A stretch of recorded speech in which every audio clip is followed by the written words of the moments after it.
सरल हिंदी में प्रश्न उपनिषद दूसरा भाग। चौथा प्रश्न। तब गर्ग गोत्र में उत्पन्न सौर्यायनी ने चौथा प्रश्न पूछा। उसने पूछा, आचार्य, वो कौन है जो मनुष्य में सोता है? वो कौन है जो उसमें जागता रहता है?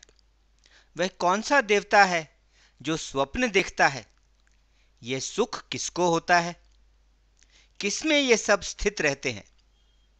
पिपलाद उत्तर देते हैं, सुनो सौर्यायनी, जैसे ढलते सूर्य की सारी किरणें सूर्य के तेज मंडल में केंद्रित होकर उसमें एक हो जाती हैं और सूर्य के उदय होने पर वे फिर सब ओर फैल जाती हैं, ऐसे ही निद्रा के समय सब इंद्रियां मन द्वारा उस एक ही परम पुरुष में केंद्रित होकर उसके साथ एक हो जाती हैं।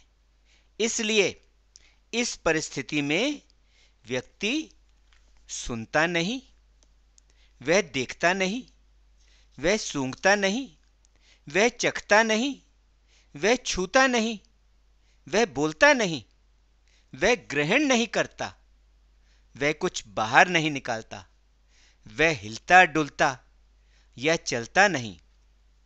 तब कहा जाता है कि वह सो रहा है, वह नींद में है। केवल प्राण अग्नियां ही इस शरीर में जागती रहती हैं। गृहस्थ की अग्नि बाहर जाने वाली श्वास है। दक्षिण यज्ञ की अग्नि व्यान वायु है।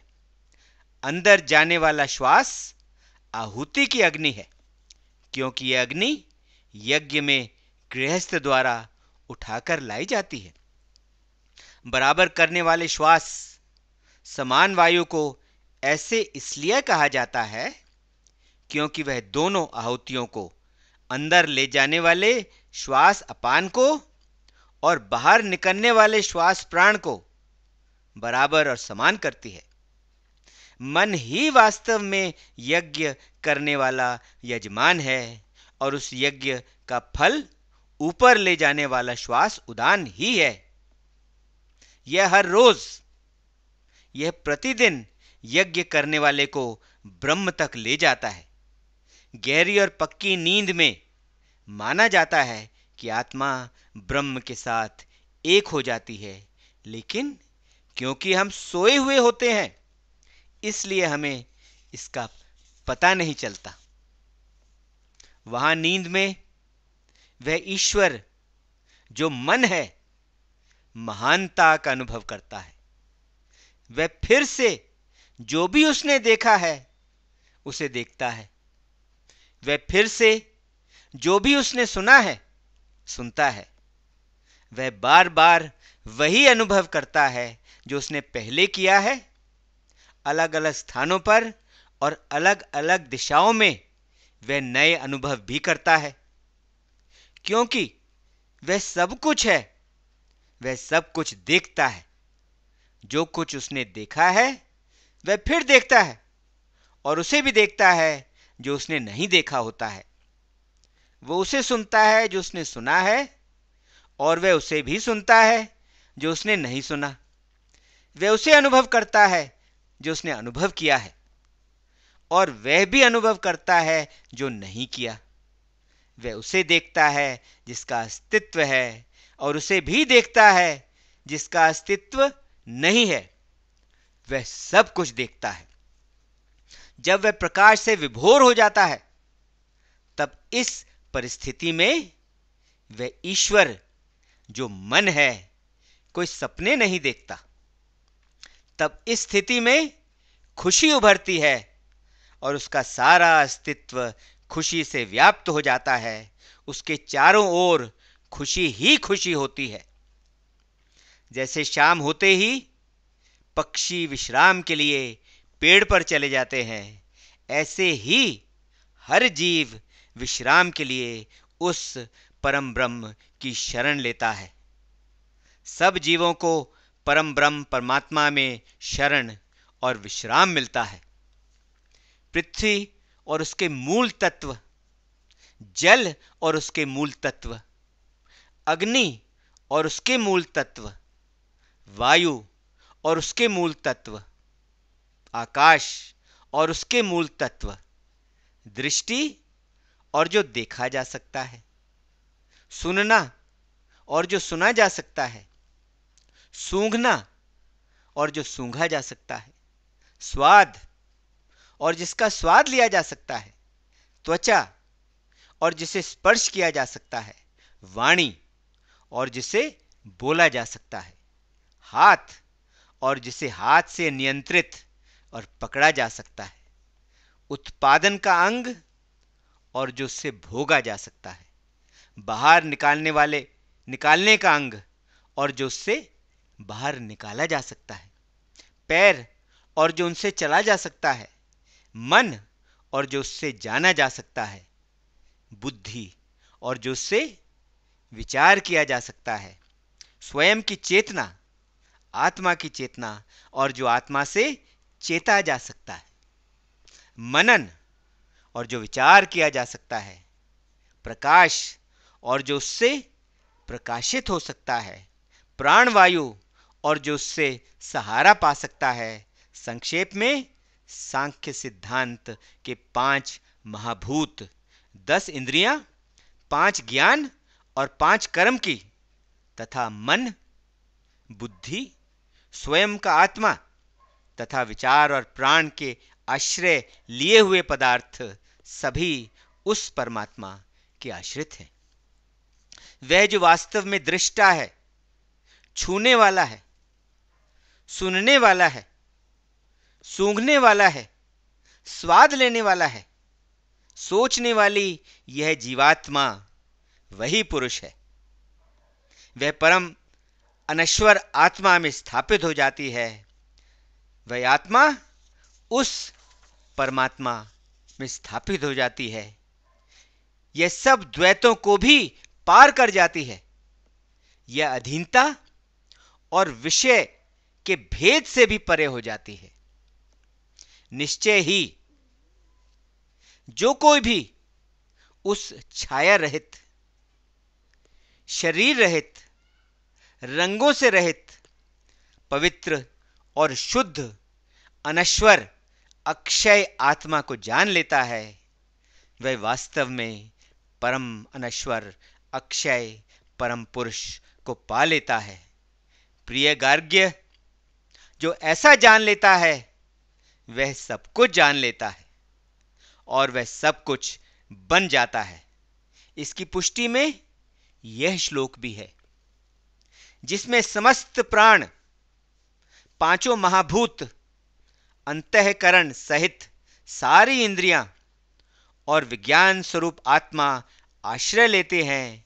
हे प्रिय, जो उस अविनाशी परमात्मा को जान लेता है वह सर्वज्ञ हो जाता है और वह उस परमेश्वर में प्रविष्ट हो जाता है। 5वां प्रश्न। तब शिवी पुत्र सत्यकाम ने 5वां प्रश्न पूछा। उसने पूछा, आचार्य, मनुष्यों में जो मनुष्य अपने जीवन के अंत तक ओम का ध्यान करता रहता है, उसे ऐसा ध्यान करने से कौन सा लोक प्राप्त होता है?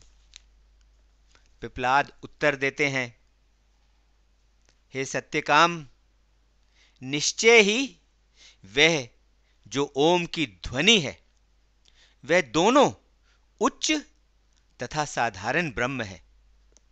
वह दोनों प्रकार से सीमातीत परम ब्रह्म है और वह सीमाओं वाला निजी ईश्वर भी है। इसलिए इसी एकमात्र सहारे से बुद्धिमान व्यक्ति या तो साधारण या उच्च ब्रह्म तक पहुंच जाता है। यदि वह ओम के पहले अक्षर अ पर ही ध्यान लगाता है, यदि वह ओम को एक अक्षर अ समझकर उस पर ध्यान लगाता है, तो वह उससे ही ज्ञान प्राप्त करके शीघ्र ही मृत्यु के बाद पृथ्वी पर वापस लौट आता है।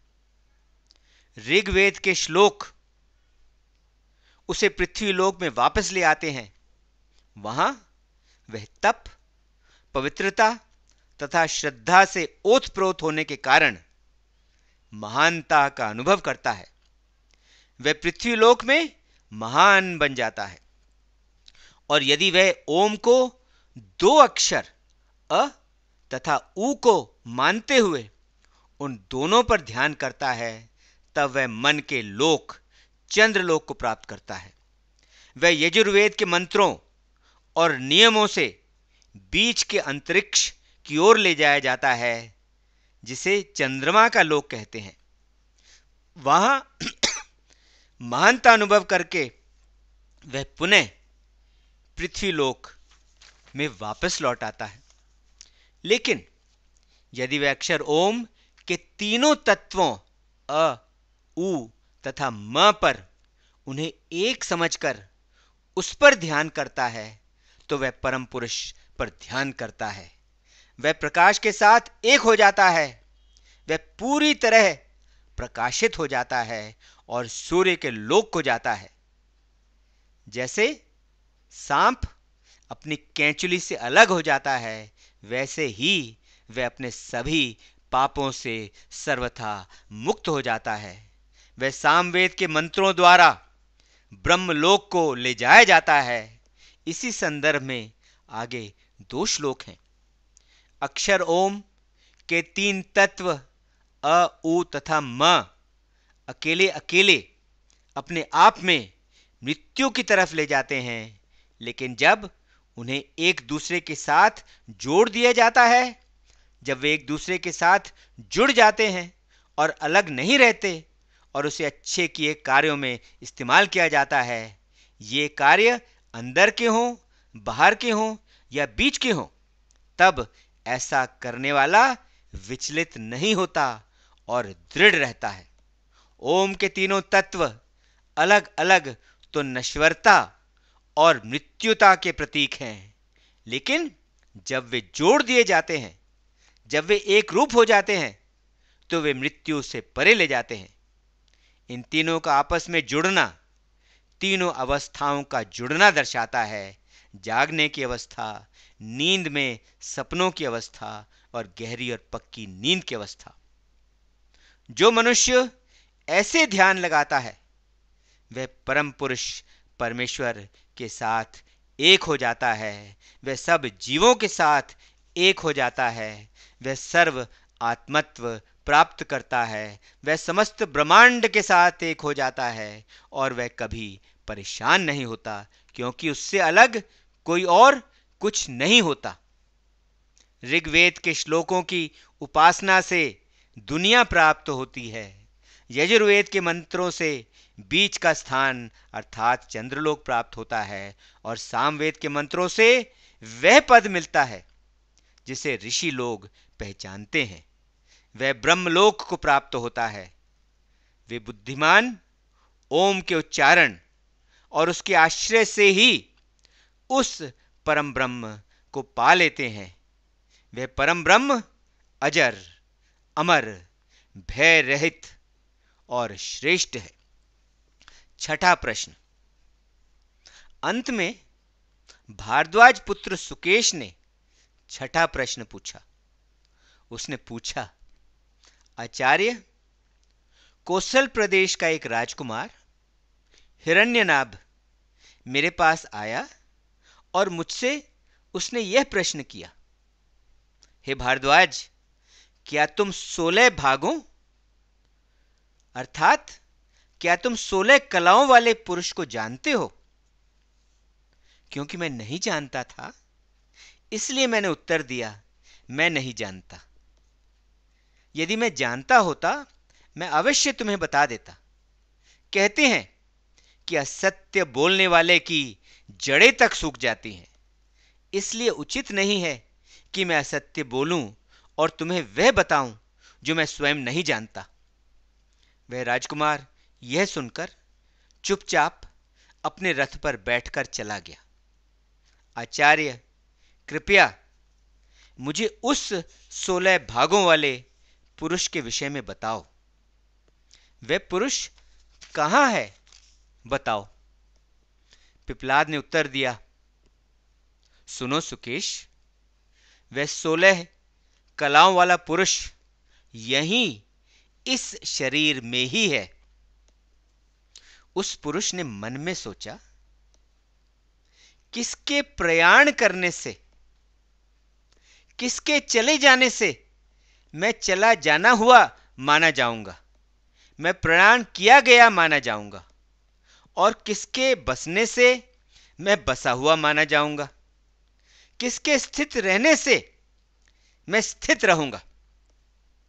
उसने पहले प्राण अर्थात जीवन की सृष्टि की। प्राण से आई श्रद्धा, उसके बाद आकाश, वायु, अग्नि, जल, पृथ्वी, ये 5 महाभूत उत्पन्न किए।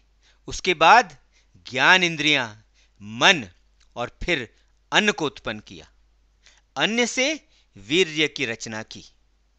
उसके बाद तप, श्लोक, कर्म और कर्तव्य तथा सभी लोकों का निर्माण किया। उन लोकों में नाम और पहचान की रचना की। जैसे समुद्र की ओर बहती हुई नदियां समुद्र में पहुंचने पर लुप्त हो जाती हैं, उनका नाम, उनका आकार और उनकी पहचान समाप्त हो जाती है और उन्हें तब केवल समुद्र ही कहा जाता है। ऐसे ही अवस्था उस ऋषि की है जिसकी 16 कलाएं ईश्वर की ओर जाते हुए और उस तक पहुंच जाने पर नष्ट हो जाती हैं। उसका नाम, उसका आकार और उसकी पहचान सब लुप्त हो जाती हैं और उसे तब केवल परम पुरुष के नाम से कहा जाता है। इस विषय में यह अगला श्लोक है जिसमें उसकी कलाएं वैसे ही स्थापित हो जाती हैं जैसे पहिए की अरें पहिए के मध्य में अच्छी तरह स्थापित हो जाते हैं। उस जानने योग्य पुरुष को जानो ताकि मृत्यु तुम तक पहुंच ना सके, ताकि मृत्यु तुम्हें कष्ट न दे सके। तब ऋषि पिपलाद ने उन 6 ऋषियों से कहा, उस परम ब्रह्म के बारे में मैं इतना ही जानता हूं, उससे बड़ा, उससे बढ़कर या उससे श्रेष्ठ कुछ नहीं है।